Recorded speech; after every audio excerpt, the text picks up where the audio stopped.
بسم اللہ الرحمن الرحیم اللہم صلی علی سیدنا محمد وعلی آل سیدنا محمد وبارک وسلم عدد خلقک۔ معزز سامعین کرام، تاریخ عالم میں دو بھائی گزرے ہیں، ایک کا نام شدید اور دوسرے کا نام شداد تھا۔ کہا جاتا ہے کہ دونوں بھائی بادشاہ تھے۔ اپنی طاقت اور قوت کے بل پر دونوں بھائیوں نے مشرق و مغرب کو مسخر کر لیا۔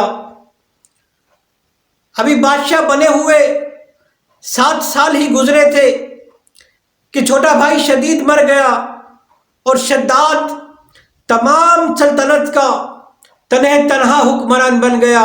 بیان کیا جاتا ہے کہ شداد کیمیا گری بھی جانتا تھا، اس لیے اس کے پاس زر و جواہر کے انبار تھے۔ دولت، طاقت اور قوت کے نشے میں آ کر اس نے خدائی دعویٰ کر دیا۔ تو اللہ پاک عز و جل نے حضرت ہود علیہ السلام کو اس کی ہدایت کے لیے بھیجا۔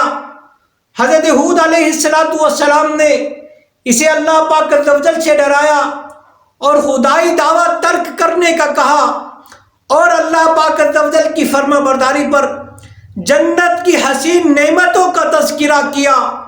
تو یہ سن کر شداد کہنے لگا کہ اگر خدا کی بہشت ہے تو میں بھی اپنی بہشت بنا سکتا ہوں۔ اور پھر اس نے اپنے ماتحت تمام بادشاہوں اور راجوں کو یہ حکم بھیجا کہ وہ اپنے ملکوں سے تمام زر و جواہر اکٹھا کر کے اس کے پاس بھیجے۔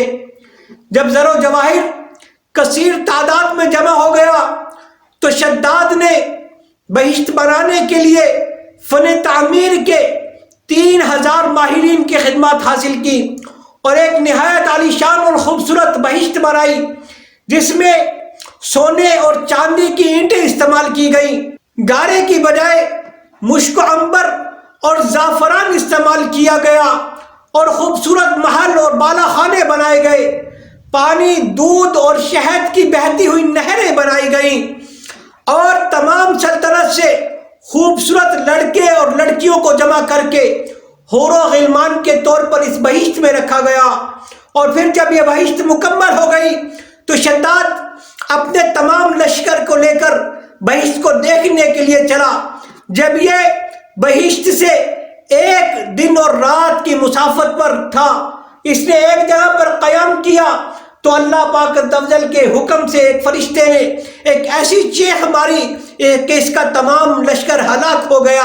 پھر یہ شداد اپنے 200 خاص وزیروں کو لے کر بہشت دیکھنے کے لیے چلا۔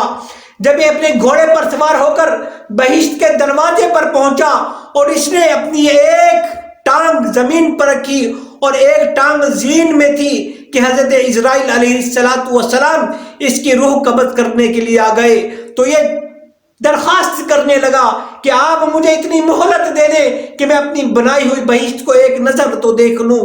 تو حضرت عزرائیل علیہ السلام نے فرمایا کہ اللہ پاک عز و جل کی طرف سے مجھے حکم نہیں ہے۔ تو اس نے پھر درخواست کی کہ اچھا اتنی مہلت تو دے دیں کہ میں زین سے اپنا پاؤں نکال لوں۔ تو حضرت عزرائیل علیہ السلام نے انکار کر دیا اور اسی حالت میں اس کی روح کو قبض فرما لیا۔ تو معزز سامعین کرام، کتنا بڑا سبق ہے اس واقعے میں ان دنیا داروں کے لیے جو دنیا کی محبت میں موت کو بالکل بھول چکے ہیں۔ کسی نے کیا خوب کہا ہے کہ یہ جگہ جی لگانے کی دنیا نہیں ہے، یہ عبرت کی جہاں ہے، تماشا نہیں ہے۔